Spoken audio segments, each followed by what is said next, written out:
Élysée written in a country churchyard में हम about the poet and poem आज हम इस वीडियो में करेंगे। पिछली 5 वीडियो में हमने पूरा पोइम को कवर किया है।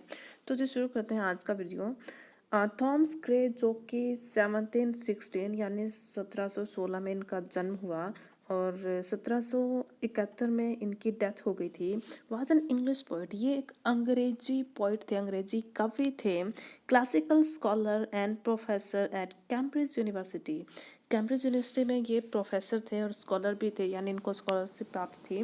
ही was a dominant poetic figure in the mid 18th century. Mid 18th मतलब 18वीं शताब्दी के बीच की बात है। अगर बच्चों 18वीं शताब्दी की बात है तो 1800 से पहले तक के वर्षों की बात होगी, यानी 1701 से 1800 तक वो 18वीं शताब्दी होगी। और 19वीं शताब्दी की बात होगी तो 1900 से पहले के वर्षों की बात होगी, 1801 से लेके 1900 तक। तो जी इनके बारे में थोड़ा सा डिटेल और आगे भी दिया गया है। Romantic movement in English literature, English poetry, sorry poetry की बात है। इंग्लिश लिटरेचर में जो पोइट्री का पार्ट है उसमें एक रोमांटिक मूवमेंट आया था, यानी अंग्रेजी साहित्य को अलग अलग भागों में बांटा गया है कि इतने समय से लेके इतने वर्ष तक को ये नाम दे दें, इतने साल से लेके इतने साल तक को ये नाम दे दें। इस तरह से एक सीरीज बनाई गई है। उसमें 10 टू लेके 20 तक करीब करीब रफ आइडिया है, इतने मूवमेंट्स को डिवाइड किया है। उनमें से एक आता है रोमांटिक मूवमेंट। उनके एक फेमस पोइट अपने कौन थे? Thomas Gray. तो जी आगे इनके बारे में थोड़ा सा हम जान लेते हैं कि बैकग्राउंड क्या था।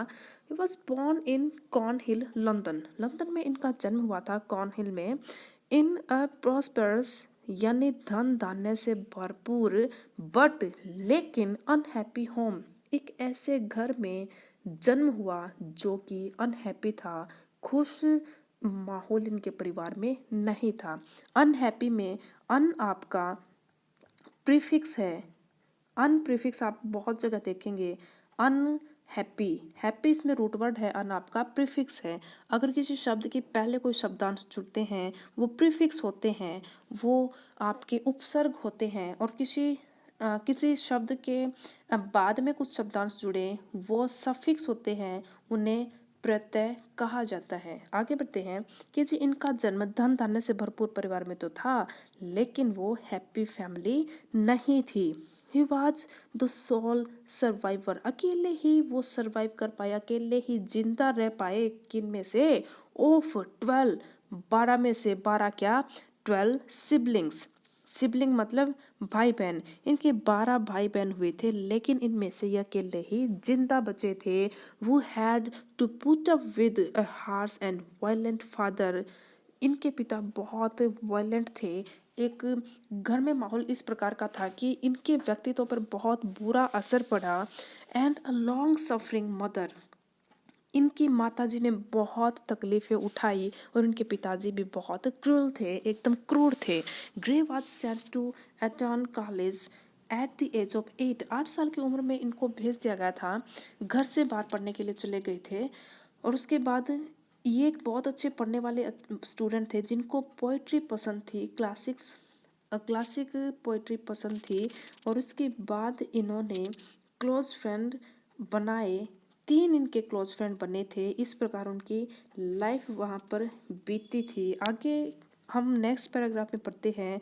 Writing in Latin, Latin words में इन्होंने लिखना स्टार्ट किया था कैम्ब्रिज में। और 1734 में इन्होंने एंटर किया और 1738 में ये बिना डिग्री के वहाँ से निकल लिए। कैम्ब्रिज यूनिवर्सिटी की बात है। उसके बाद कुछ डिटेल लिखी है, आप इसको पढ़ देना। आगे हम पढ़ते हैं।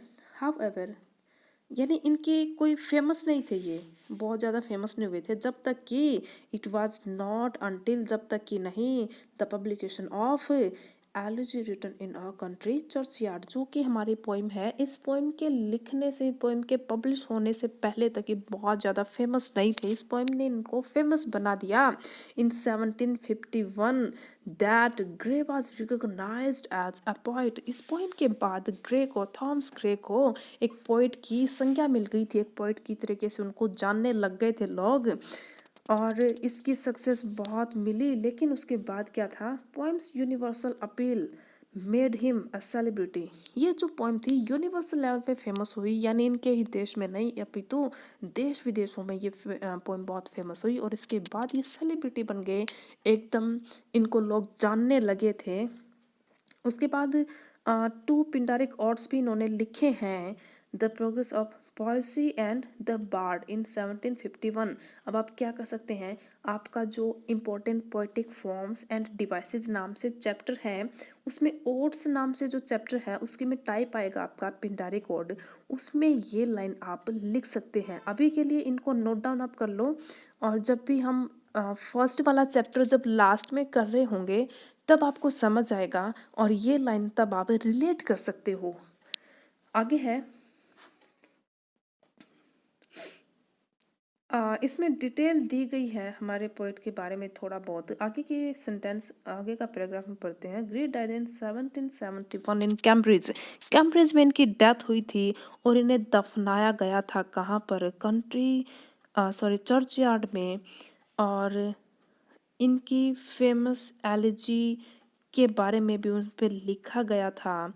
और इनकी और इम्पोर्टेंट पोएम्स हैं, ode on the spring and sonnet on the death of mister Richard West. उसके अलावा ये 2-4 पोएम्स और लिखी गई हैं, आप एग्जाम्पल्स में लिख सकते हो।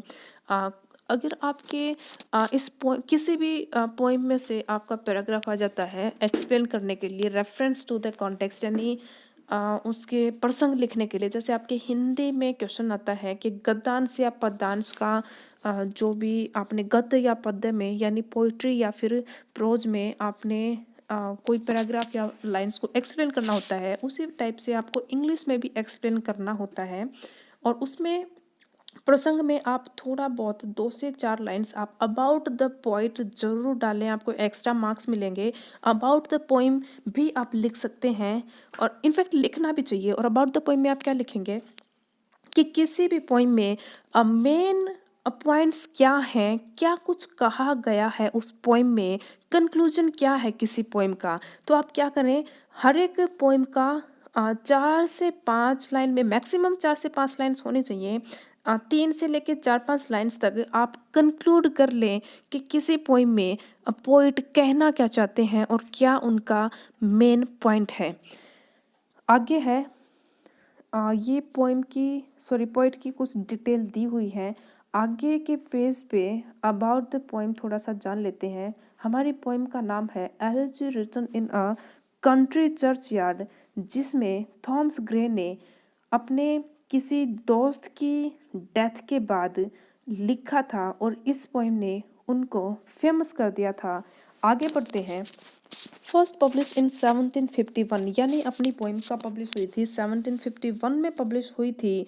द पोइम वाज इंस्पायर्ड, इस पोइम की इंस्पिरेशन मिली थी ग्रेज अपोस्ट्रोफी एस का मतलब है of, Gray's thoughts of Gray following the death of his close friend and poet कौन, रिचर्ड वेस्ट की डेथ पे इन्होंने ये पोएम लिखी थी। कब, इन 1742 में डेथ हुई थी। और ये पोएम पब्लिश कब हुई थी, 1751 में। Considered to be Gray's masterpiece, masterpiece का मतलब होता है एकदम वंडरफुल क्रिएशन, एकदम जबरदस्त इनकी पोएम मानी गई है। And one of the most coated poems in the English language में सबसे ज़्यादा इस पोएम को पढ़ाया जाता है, माना जाता है। It has been praised for its skilful use of language, एकदम बहुत ही बेहतरीन भाषा इस पोएम में यूज़ की गई है। And universal themes like death and remembrance after death, और कुछ ऐसे थीम्स होते हैं जो इस एक पर्टिकुलर एरिया में ही याद किए जाते हैं। फॉर एग्जांपल, अपने यहाँ पे मकर संक्रांति का त्यौहार आया, उसके बाद 2-4 त्यौहार और, जैसे ओणम है, त्यौहार वही है लेकिन अलग अलग जगह के नाम से उनके नाम अलग अलग जाने जाते हैं। कि कोई त्यौहार पे अपनी फसल पकती है या फसलें बोई जाती हैं तब खुशियाँ मनाते हैं, जैसे लोहड़ी का त्यौहार था भी अपना। ये तो है अपने एरिया के हिसाब से लिमिटेड हैं। साउथ में बहुत सारे ऐसे त्योहार हैं जो हम नहीं मनाते, लेकिन कुछ ऐसे यूनिवर्सल फैक्ट्स होते हैं, यूनिवर्सल थीम्स होती हैं जो पूरी दुनिया पर लागू होती हैं। उनमें से एक थीम है डेथ की। को दुनिया के किसी भी कोने में चले जाएं, डेथ से हर कोई वाकिफ है और इससे कोई बच नहीं सकता। और रिमेम्बरेंस आफ्टर डेथ, और डेथ के बाद जो लोगों को याद किया जाता है, उस फैक्ट की भी इस पोइम में जिक्र हुआ है। आगे हम थोड़ा बहुत जान लेते हैं। अभी इस पोइम का ना जिक्र किया गया है कि कैसे पोइम की शुरुआत होती है चर्च यार्ड में, जब नरेटर जाता है, डिस्क्राइब करता है कि आसपास की सराउंडिंग कैसे थी, उसकी डिटेल दी जाती है। उसके बाद धीरे धीरे फोकस हो जाता है सराउंडिंग के बाद किस बात पर, लाइफ के बारे में, कि कैसे उनको याद किया जाए गांव वालों को। सराउंडिंग देख ली, आसपास ऐसा माहौल है, ऐसा पेड़ है, पेड़ पे उल्लू बैठा है, उल्लू चांद से अपनी शिकायत कर रहा है कि मैं अकेला रहता था, आज ये कौन घुस बैठा मेरे एरिया में घुस आया है। इस प्रकार से धीरे धीरे वो उन कब्रों पे जाता है और उन लोगों की जिंदगियों के बारे में बात करना स्टार्ट कर देता है पोइट, कि कैसे उनकी लाइफ मिजरेबल रही है, चिल पेनरी ने उनकी नोबल रेस को दबा दिया, इस प्रकार की बातें। और लास्ट में अपने खुद के फ्रेंड की डेथ का जिक्र करते हैं और खुद की डेथ के भी जिक्र करते हैं कि मैं और या मेरा फ्रेंड जब इस दुनिया से चले जाएंगे तो हमारे बारे में कोई पूछेंगे कि हाँ क्या उसको जानते हो, तो हाँ भाई हम जानते थे, वो ऐसे ऐसे यहाँ पे आते थे, उसके बाद हमने उनको देखा नहीं, लेकिन एक दिन पता चला कि ही इज़ नो मोर, अब वो उस दुनिया में नहीं है। इस प्रकार की बातें इसमें जिक्र की गई हैं। आगे है जी एपिटैफ। एपिटैफ मैंने बताया था कब्र पर लगने वाला ऐसा पत्थर होता है जिस पर डिटेल लिखी जाती है, कब जन्म हुआ, कब मृत्यु हुई, क्या नाम था, क्या कुछ उनके बारे में दो चार लाइंस लिख देते हैं कि जो भी उनकी पसंदीदा लाइंस थी या फिर जो लाइंस उनकी लाइफ को डिस्क्राइब कर सकते हैं अच्छे तरीके से। Unlike other poems the elegiac tradition, अब इसमें बताया है कि कैसे मौन ऑन इंडिविजुअल, मौन मतलब दुख मनाना, शोक मनाना, इंडिविजुअल यानी एक इंसान की मौत पर, या तो कोई पर्टिकुलर इंसान है उसकी डेथ के बारे में कोई जिक्र किया जाए, या फिर पूरे गांव में किसी भी इंसान की बारे में जिक्र हो, इस बात में थोड़ा सा डिफरेंस होता है। Talks about profound despair regarding the human condition, इंसानों की स्थिति क्या है उस बारे में जिक्र था। आगे इन लाइन्स में इसी प्रकार की बातें हैं। आगे है जो मिल्टन की ये क्रिएशन थी, इसमें इंस्पिरेशन मिली है इससे किसको, ग्रे को, चॉइस ऑफ जेनर, किस प्रकार की शैली लिखनी चाहिए थी, इस प्रकार की चॉइस ग्रे ने कहाँ से ली, मिल्टन की इस वाली क्रिएशन से ली थी। जेनर मतलब शैली, एंड स्टाइल यानी तरीका। बच्चों कोई भी घर बनाने की शैली होती है, हम कपड़े पहनते हैं, कपड़ों की भी शैली होती है, इसी प्रकार पोइम की भी शैली होती है, किस प्रकार का वर्ड्स का सिलेक्शन होगा, क्या उनमें बातें होंगी, क्या जिक्र होगा, और किस तरीके से उसमें रिदम एंड राइम होंगी, जो कि important poetic forms and devices नाम के चैप्टर में ये अलग अलग हेडिंग्स हैं कि क्या क्या आपकी part of any poem, part of any creation in literature होता है। आगे है ornamental features of Milton's poem.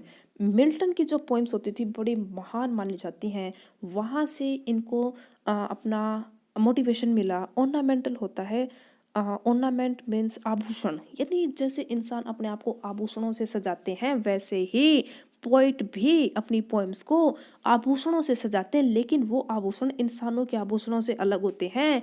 Poems के आभूषण, उसमें अलंकार होते हैं, छंद होते हैं, उसका जनर होता है, उसकी शैली होती है। तो जी ये था हमारा about the poem and the poet. ये इंपॉर्टेंट दो टाइप से है। एक तो है आपका कोई भी बड़ा क्वेश्चन आ जाए, ऐसे टाइप क्वेश्चन आएगा, उसमें about the poem and poet थोड़ा सा लिख दें आप, एक्स्ट्रा मार्क्स मिलेंगे आपको।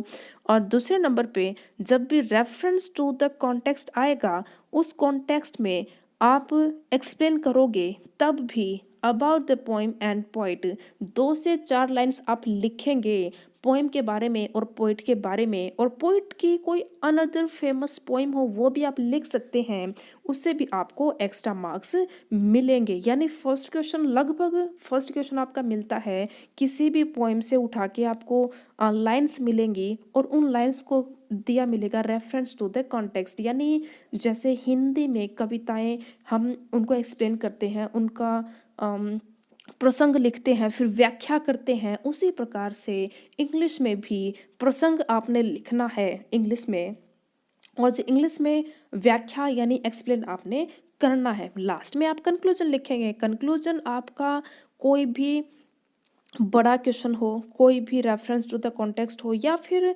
आपका कोई ऐसे हो, आप कंक्लूज़न हमेशा लिखें। कोई भी टॉपिक है, कोई भी सिलेबस आपका, कोई भी विषय है, कोई भी सब्जेक्ट है, किसी भी बड़े क्वेश्चन में आप कंक्लूज़न ज़रूर ऐड करें।